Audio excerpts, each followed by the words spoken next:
Now at 7, new year, new laws. A look at how they will affect you.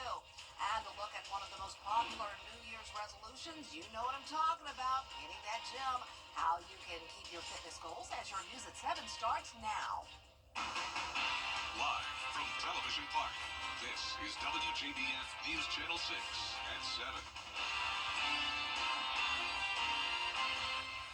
Good evening, everyone. Thanks so much for joining us and Happy New Year's. I'm Dee Griffin. We'll get to those stories in a moment, but first we're going to begin now with a look at our weather. And here's Chief Meteorologist Jenna Petranci. And Jenna, it's cold today. Starting the new year off a little low in the temperatures. I know, right? And yesterday we were in the 70s. So definitely ended 2024 on a warm note. We're starting out 2025 pretty cool. And right now on our Terry Lambert Hyundai Sky View Cam, we do have nice clear skies. So you're taking a look there in Swainsboro, a bit breezy. And earlier this morning we had a low of 42 degrees, but we were actually still in the 60s by around 10 o'clock last night. So it wasn't until the ball dropped, you could say, where that cold air officially came in just in time for the start of the new year. And our high today was 58, so just a couple degrees below average. Our temperature change map is pretty drastic. We're seeing values anywhere from around 12 to 22 degrees cooler than yesterday. So it was a pretty strong cold front that passed through the area yesterday morning. It also brought us some windy conditions for our New Year's Eve. Right now the temperatures are in the upper 40s through low 50s. Augusta at 51, Wrightsville you're at 48, Crawfordville at 46, Edgefield you're at 49, and the dew points are low. So we do have this dry air taking over, and dew points in the 30s across the area. And the winds are still breezy in some places, especially in our northwestern counties, around 10 to 12 miles per hour. The gusts still up to around 20 to 25. So it's going to be breezy tonight and cool with the high pressure settling in. Clear skies all across the two-state. Snow up in West Virginia, but pretty quiet weather for the first day of 2025 here in the southeast. Tonight we're going to have those clear skies falling down to the low 40s by around 9 o'clock tonight. So looking ahead here, you can see the cooler weather sticking around through the weekend with nice sunny skies. The low temperatures will be below freezing, eventually going down to 28 degrees on Saturday morning. And then the second week of January looks much colder than this. I'll have your full forecast coming up, but back to you, Dee. All right, thanks so much, Jenna. We'll see you then. A new year also means new laws in Georgia that take effect today. Our Chandra has a closer look at those laws. This year, Georgia's school voucher program, or the Georgia Promise Scholarship, goes into effect, which allows K through 12 students in lower performing schools to receive up to $6,500 in funding for private tuition, tutoring, and other qualified education expenses. The lieutenant governor hopes to expand that this legislative session. I want to give foster families the opportunity to tap into the school voucher program, something that we passed, a school choice program that we passed this past year. This voucher would give those families who are willing to foster a child, give them the opportunity to be, right now it's just people who are in failing school systems that apply for the voucher program. This would give foster families as well. Certainly, I see education going as improving the literacy rates. I think the graduation rates are good, but literacy is much more important. When we have about 46% of third graders not reading on grade level, I think that is something that we definitely need to recognize and address. Another law that goes into effect involves unhoused or homeless voters who'll have to register at the county election office and receive any election mail there. Also this year, the Department of Audits and Accounts will review the state's tax benefits to see how the incentives are performing and if they're truly beneficial. As legislators, we're going to have to continue to improve infrastructure, make sure public safety is at the forefront, make sure our tax systems are very competitive, and just make sure we continue to be a good quality of life that people have come to love. There's also a new push with House Bill 139 that got passed to get rural healthcare access to reform the state's Certificate of Need rules for hospitals. That's to help low-income and uninsured Georgia families. Reporting in Atlanta, Archit Chaudhry, Atlanta Bureau Chief. A new year means new resolutions, and one of the most common every year is working out and getting into the gym. Graham Lee has more. Several cars packing the parking lot at the Gold's Gym in Evans early New Year's Day. For members, they want to start the new year off on the right foot.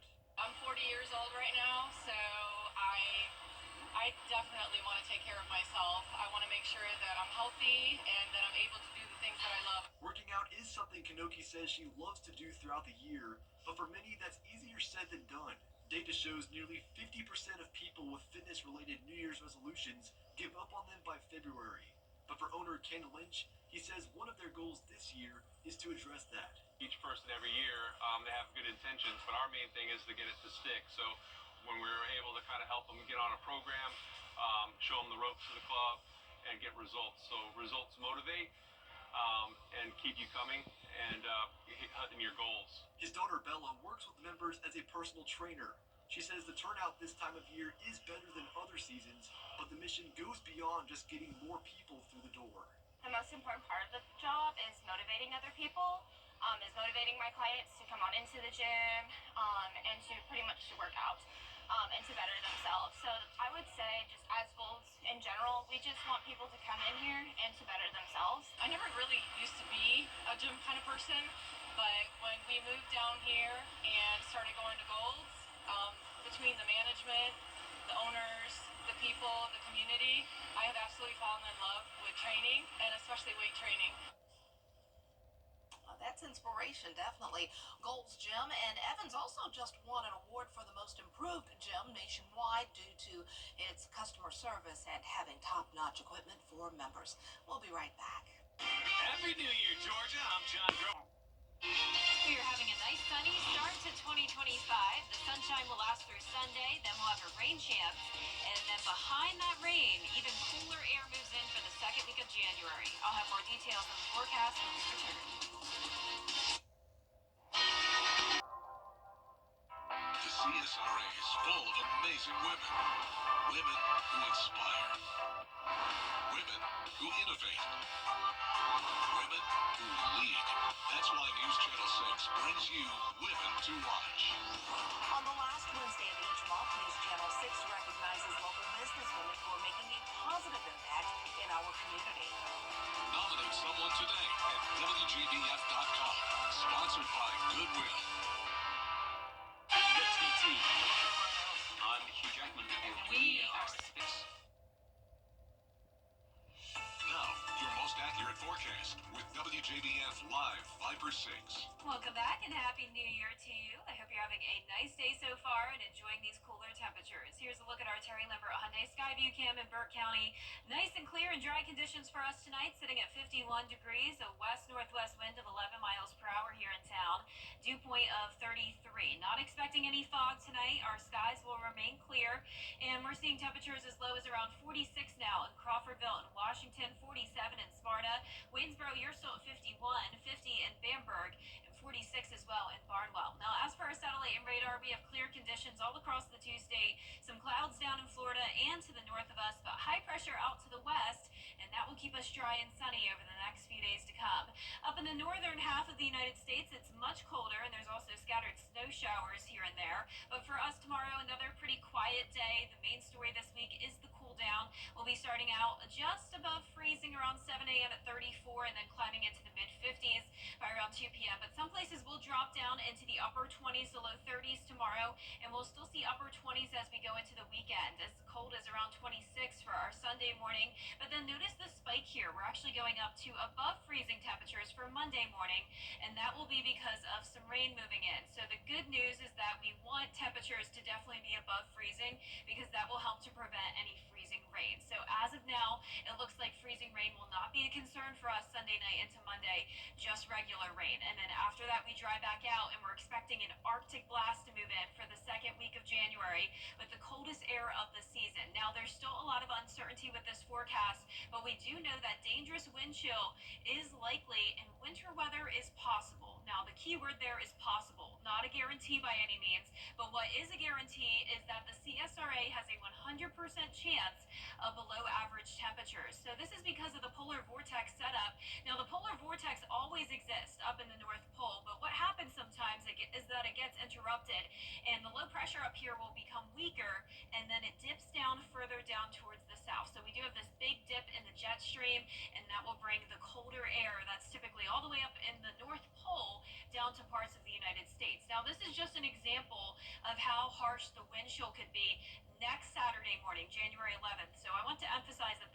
changing forecast, so these values are not a guarantee, but just gives you an example that the wind chill could be down into the single digits, and always want to prepare you for the worst case scenario there. So we do have a high risk of hazardous temperatures, including all of Georgia and South Carolina, according to the Climate Prediction Center. So please be aware of the cold next week.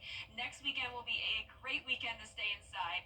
No guarantee that we will have snow, like I mentioned, but of course we will keep you updated as we continue to fine-tune the forecast. Tonight we'll see upper 20s in our northern counties, low 30s for the rest of us. Highs tomorrow will be in the low to mid 50s, and that 10-day forecast showing lots of sunshine this week with a 30 to 40% chance of rain Sunday into Monday, then drying out next week with a big cool down on the way. We will be down to 38 degrees as the high D. Yikes! Yeah, so much colder next week. Back to you. Did you miss all my commentary? All my little explosive commentaries? I'm back. Well, still ahead, a massive blackout led to darkness for the entire island of Puerto Rico. We'll have the latest from coverage you can count on continues. Hey, CSRA, Mike.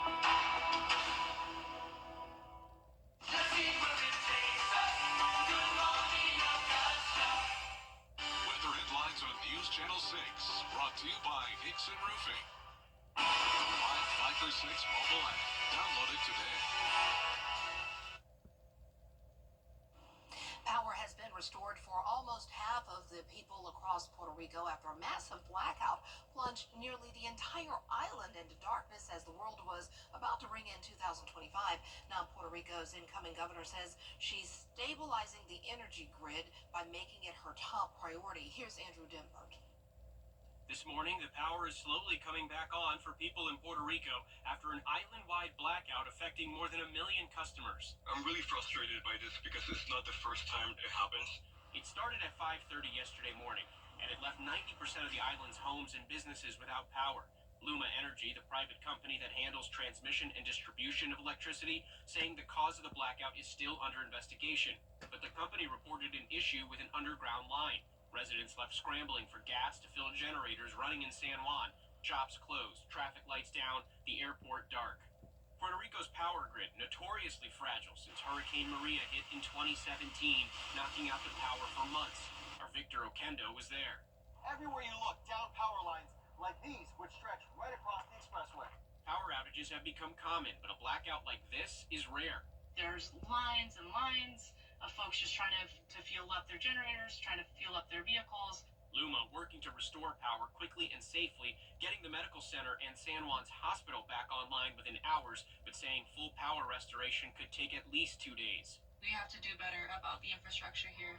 This is unacceptable. The White House issuing a statement saying President Biden has been briefed on the outages and called Puerto Rico's governor to offer any federal assistance the island may need to speed up power restoration. Andrew Dimbert, ABC News, New York. Hi, I'm Jennifer Tyner with Goodwill Industries of Middle Georgia and the CSRA. If you know an amazing woman who deserves to be honored, nominate her today at WJBF.com.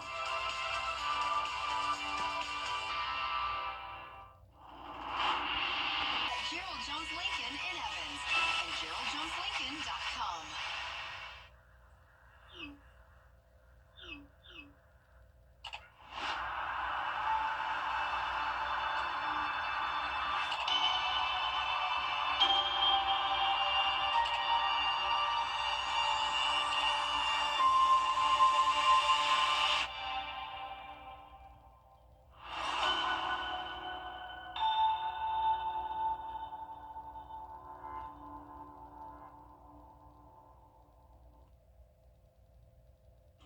Babies born in the new year and beyond will be part of a new generation. Anyone born between 2025 and 2039 will be known as the Beta generation. Experts believe they'll eventually make up 16% of the future population and even live into the 22nd century. Oh, cutie pies. Best generation, Gen X. We are the best. You know, I don't even know which one I am. I always forget. I get it mixed up because I'm on Aren't like you the. Gen Z? I'm You're 98. millennial. I'm like right in between. Yeah, Right? you're in between. Well, Gen X is the best because we can survive off of a water hose of drinking in a water hose and outside until the street lights come on. We are survivors, latchkey I agree kids. that D is the best. Yes, so we are. Well, they're good. They're good too. That's our time for now. Thanks so much for joining us. Happy New Year, everyone. And we'll be back. Back at 10 on MeTV Entertainment Tonight is next.